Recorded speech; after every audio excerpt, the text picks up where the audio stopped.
everyone. I had a few things to say about this week's reading. Aldous Huxley's The Doors of Perception. First of all, how do we get to the reading? Just click on the link. That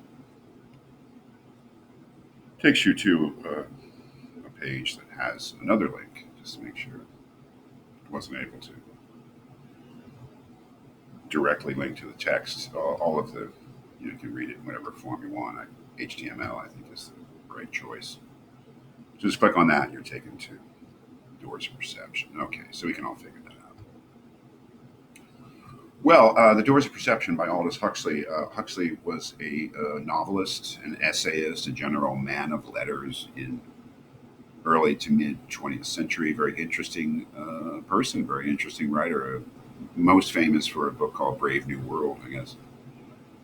I've read a lot of Huxley, and I like Huxley a lot. He was a searcher, and he had a very open mind. And this is an example of that. He was not a young man when he took mescaline, started taking psychedelics in the 50s. He was probably about my age, mid to late 50s, I believe. And this essay, which is really a long essay, The Doors of Perception, is an account and a reflection on his experience taking mescaline, which is a psychedelic drug derived from the peyote plant used traditionally by Native Americans of a certain region in America, and something that he did. And if it were just an account of drug use, it would be of no interest whatsoever. And really, the drug use is, I would say, the least interesting part of it. What's interesting is what Huxley claims, that kind of insights that he had as a result of this use about the nature of reality.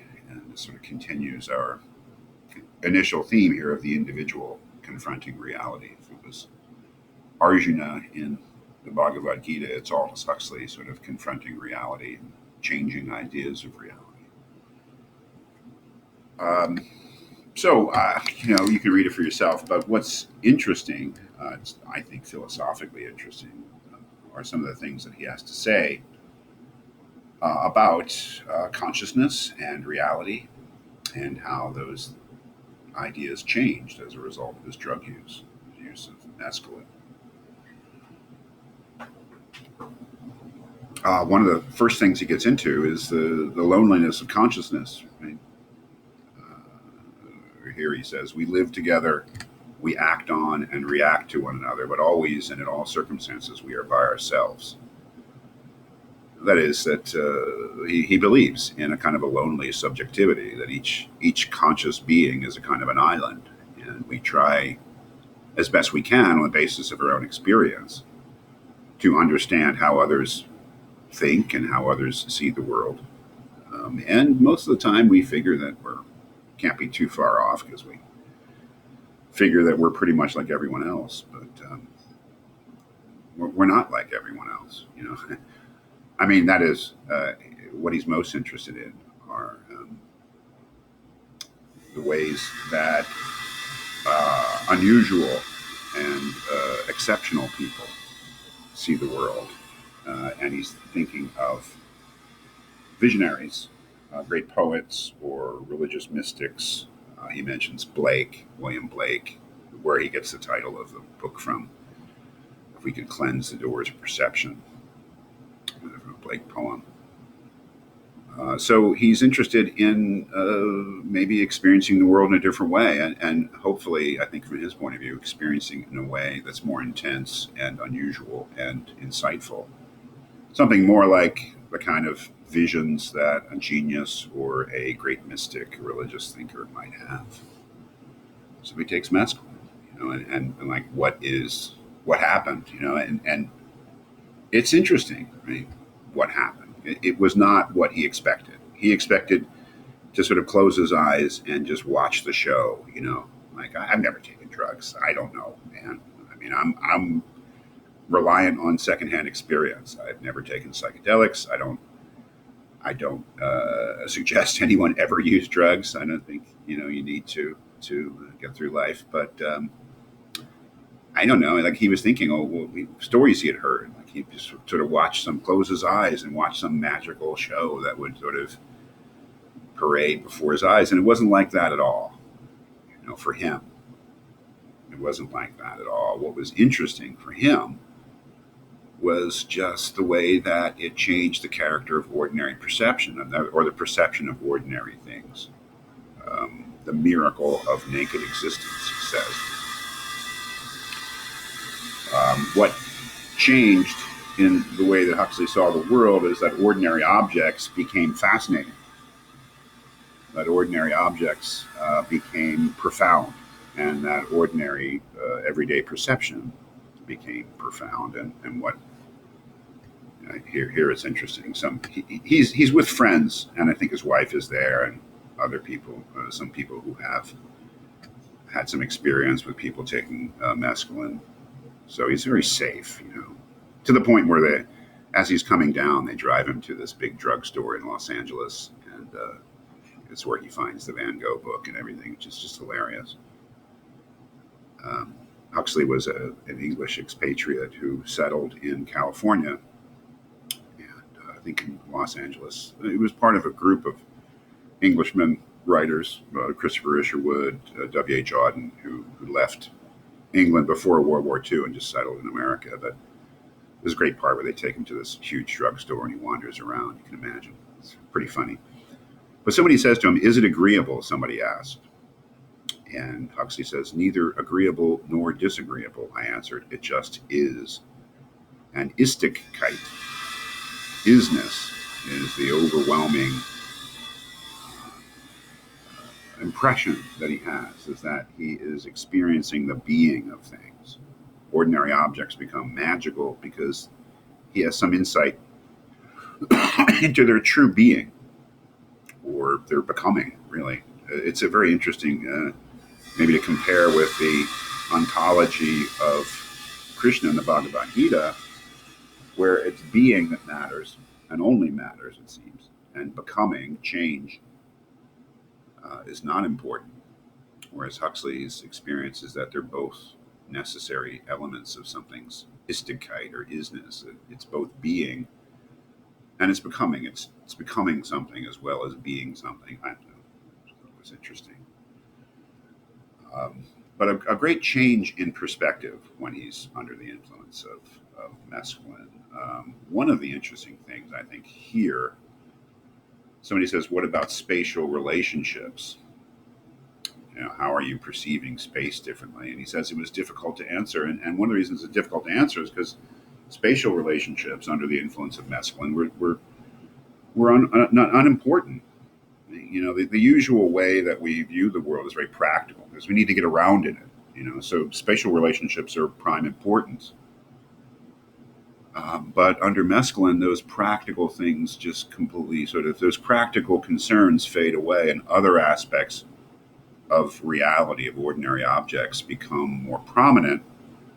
And so at the end of that paragraph, he says, "Space was still there, but it had lost its predominance. The mind was primarily concerned not with measures and locations, but with being and meaning." And I think that's really the essence for me of the interest of experience, is that the meaning of things, something's being, something just completely divorced from any practical use it may have, or any kind of worldly significance. It's just the being and meaning of things is what's prominent, which leads, I think, to the really interesting idea of the reducing valve and mind at large. And that happens in this paragraph here, reflecting on my experience. And he talks about something that a philosopher named C.D. Broad said. He starts talking about mind at large, and this idea that we can all connect up with this sort of universal consciousness, mind at large, which is maybe a little bit of a loony idea. I don't know. But what's really interesting, I think, in this is the idea, the complementary idea of the reducing valve, that you and I are, if we were truly open to the world, it would just be a flood of perception and consciousness that would almost be overwhelming. So the mind, the brain, has a kind of reducing valve that funnels out most of that. normally. And it's absolutely necessary because we have to live, right? Consciousness evolved, presumably, like everything else about human beings, in an adaptive way to allow us to better cope with our environment in a practical way, right? So most of the world, we block it out. We block out the intrinsic being of the world, the interest of things, for the purposes of achieving our little ends so that we can live. What he found happened when he took mescaline is that reducing valve was considerably enlarged. And what he found is that he was perceiving the world not in a utilitarian, practical way, pragmatic way. How can I use something? What is its function? What do I need to do to achieve my ends? What he considers to be, the absolutely valid, sorry for the noise, absolutely valid concerns of everyday life, but something else gets in, which is not a practical value, which is about just essentially a contemplative experience. So we can see that we're kind of, I would say, in the same area, the kind of thing that Krishna is advocating, a contemplative attitude rather than a practical means end sort of way of getting through life. Um, so yeah, I mean, I don't know. I think you should, I'm not going to go through it in detail. I don't think it's that kind of text. I think that there are some extremely interesting philosophical ideas that Huxley suggests about what he, in another work, Heaven and Hell, calls the mind's antipodes, the far reaches of the mind. But it is a great work. And his whole thing about art is incredible. The way he goes to this drugstore, and I guess they had art books at drugstores in the 50s in LA, and he looks through this book of Van Gogh paintings, and he's completely unimpressed because, I mean, that's a really interesting part of it. He's just gone through an experience. He's sort of coming down from the mescaline experience, but he just coming through an experience where everyday objects are completely fascinating and uh, just full of meaning. And so, looking at a painting, even by a genius like Van Gogh, isn't that really not that interesting? It's direct experience, not seeing things through somebody else's eyes in ordinary experience.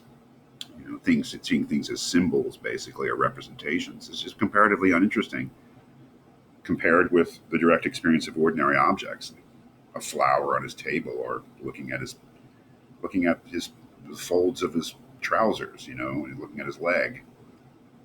And so he gets into, like draperies and the importance of drapery, like just painting cloth and the intricacies. Like that's more interesting to him than heroic things in painting. It's fantastic, and really much worth reading. I think what Huxley has to say in this work.